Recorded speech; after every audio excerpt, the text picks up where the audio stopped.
432, Mike Gill in the Sports Bash live here at the Atlantic City Classic Car Show and Auction on this Friday edition. The car show and auction goes all weekend long. You can come on down here and place your bids and walk out of here with your brand new or a older version of your brand new car. They've got a lot of other cars you can check out throughout all the decades. Whatever is your favorite decade, make, model, I'm sure you'll bump into it here at the Atlantic City Classic Car Show and Auction, and one of the premier events of the year here at the Atlantic City Convention Center. This place will be packed all weekend long, and today's your first opportunity to stop on down and check out all the cars here for the Atlantic City Classic Car Show. Casey Joyner, ESPN.com's NFL insider, set to join us here to talk some football. As we told you before the break, more free agent moves happening as the Cardinals cut Darnell Dockett to save $6.8 million.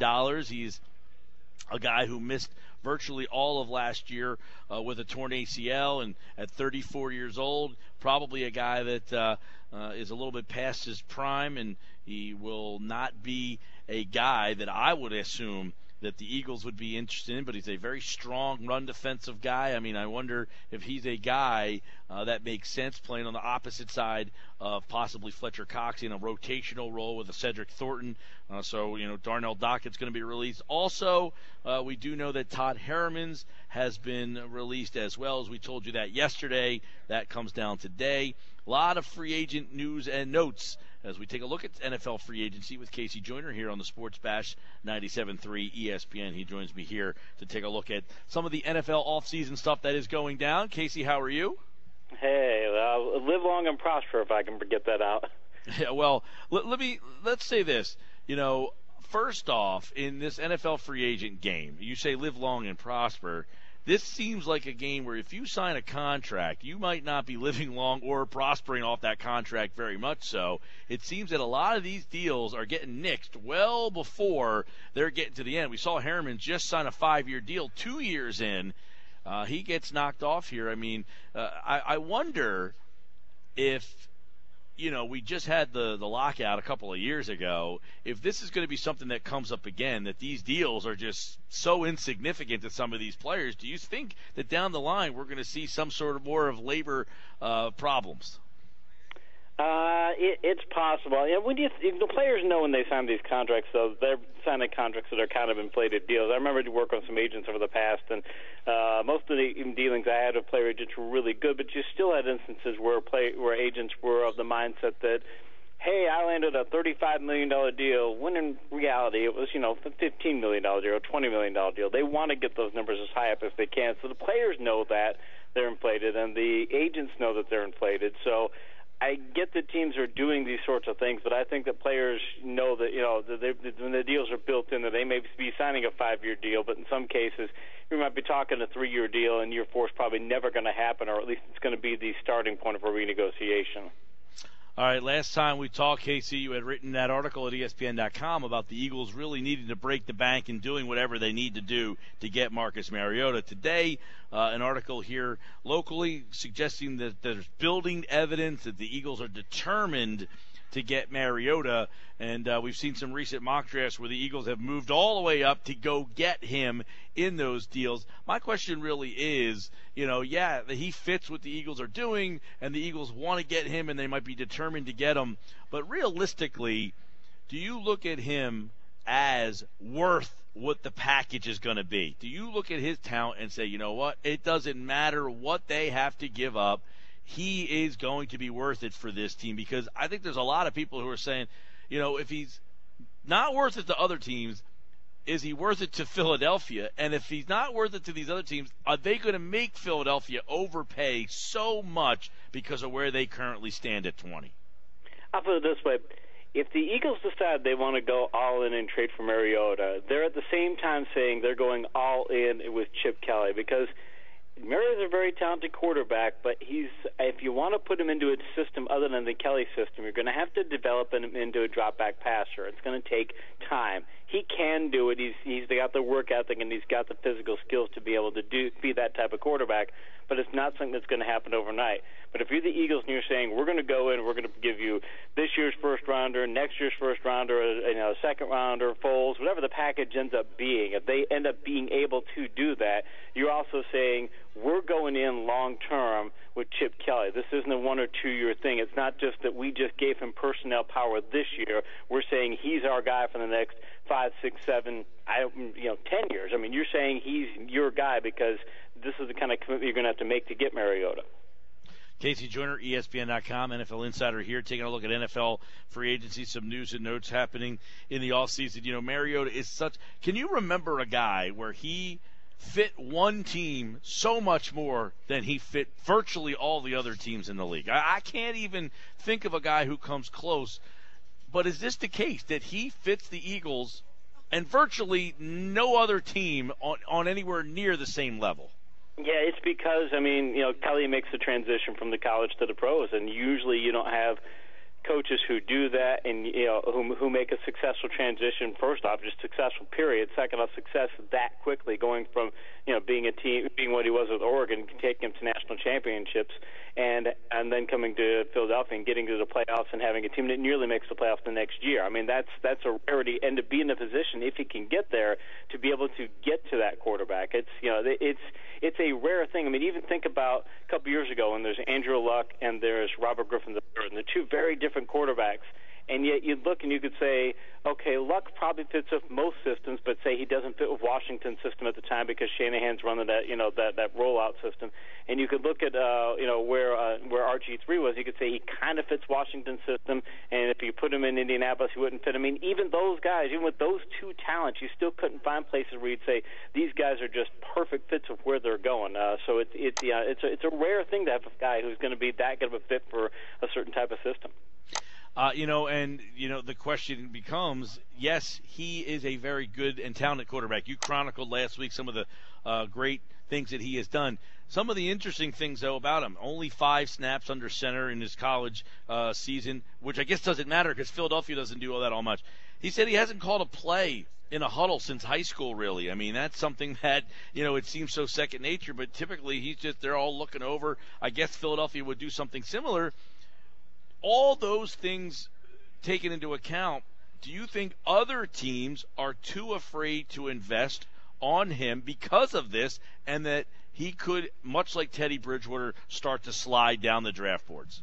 It's funny you mentioned Bridgewater because Bridgewater was a guy who you looked at, he should be able to fit with a lot of systems. He's that good of a player, and yet he did fall down a lot of draft boards. And by the way, at the end of last year, if you look at the second half of the season, Bridgewater is playing at what would be considered an offensive rookie of the year pace were it not for Odell Beckham Jr. and some of the other wide receivers. I mean, you could have made a case for Bridgewater to be that rookie of the year. So it is, I would agree in that sense that his draft value could fall. Having said that, though, the Buccaneers have a couple of people on their staff. I think it's a couple of assistant coaches who have Chip Kelly-esque ties, who have worked, are familiar with that system.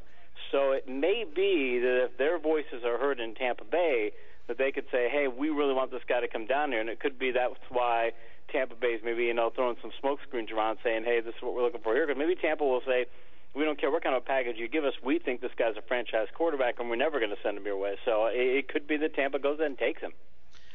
Well, a lot of people suggest that Winston is clearly the better player and that he showed that at the Combine this past week, or last week, I guess you could say. If Winston goes number 1 overall, obviously Mariota would be the second quarterback, you would think anyway, taken.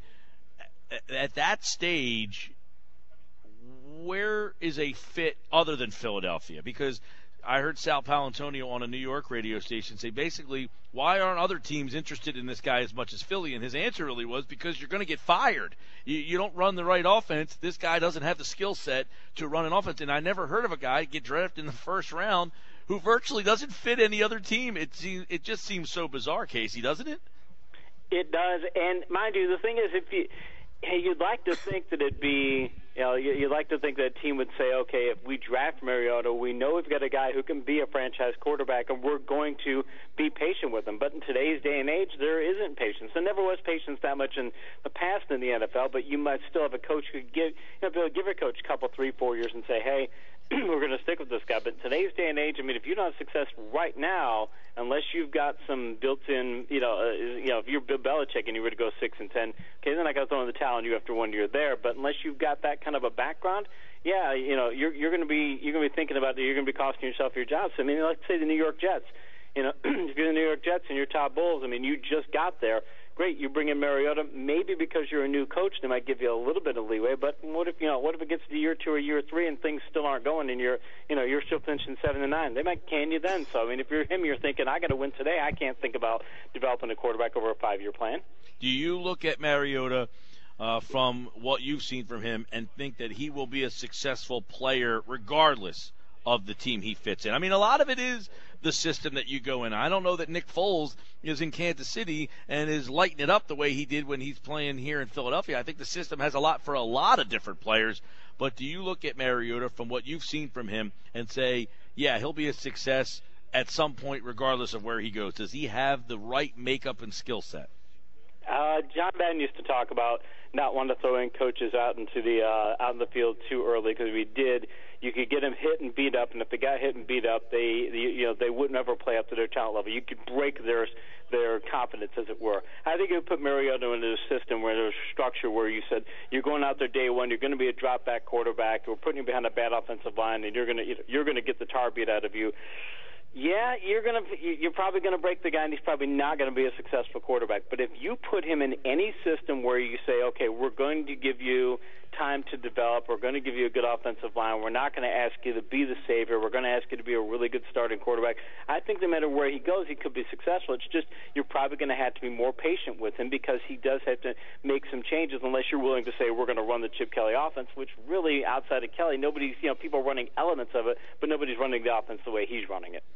All right, a lot coming up with free agency next week, and you're starting to see guys. You saw Todd Harriman's released by the Eagles, the first move by them, really. James Casey last week, but Harriman's this week. You saw Dockett today. You saw Reggie Bush earlier this week, so we're starting to see some veteran players get released, and then free agency will start next week. But I want to ask you, Casey, about Adrian Peterson and that whole situation in terms of if he is in fact reinstated. Minnesota, it seems that maybe he doesn't want to go back and play there, but for him, do you think if Minnesota lets him out that there's going to be teams lining up to go get him, but is he a kind of guy that is willing at this stage of the game? Because it seems that in running backs, people don't want to pay money for these guys anymore. Is he a guy that you'd still be willing to pay money for if he was a free agent? Not really, and I'll give you 3 reasons. One, over the years, he had I have a metric called good blocking yards per attempt. Measures how productive a running back is and you give him good blocking. Peterson was always good in that metric, never great. His benefit was high-volume guy. You can give him the ball a lot. He's a workhorse. He'll give you the same amount of production on carry 1 as he will on carry 300. So that was his big things. And, so he's not going to give you much better production than most of the backs. Teams know now that backs are only usually about as good as their blocking. That's usually what it is. To take good blocking is more important than having good running backs. So I think teams are valuing running backs less than they used to. You've got a lot of veteran running backs who maybe not in his caliber, but quality veteran running backs who are out there for 3 and for 4. The draft has as many as, I think, 12 players who could make an impact in year 1. 12 rookies. This rookie running back class could be nearly as strong as last year's wide receiver class. When you add those elements together, teams are going to look at them and say, maybe we don't need to pay big money for a guy when we've got a lot of other options. Yeah, I want to talk more about the running backs in this class. I think there are some intriguing names as we get a little closer. Casey Joyner, ESPN.com, of course, always kind enough to jump on and talk some football as the NFL free agent period. March the 10th is when teams can start to sign guys, but you're going to start hearing things starting next week. On the 2nd is when they can start to kind of talk, and that would be Monday's show. And, of course, we'll have more at 973ESPN.com. Thanks, Casey. Appreciate it.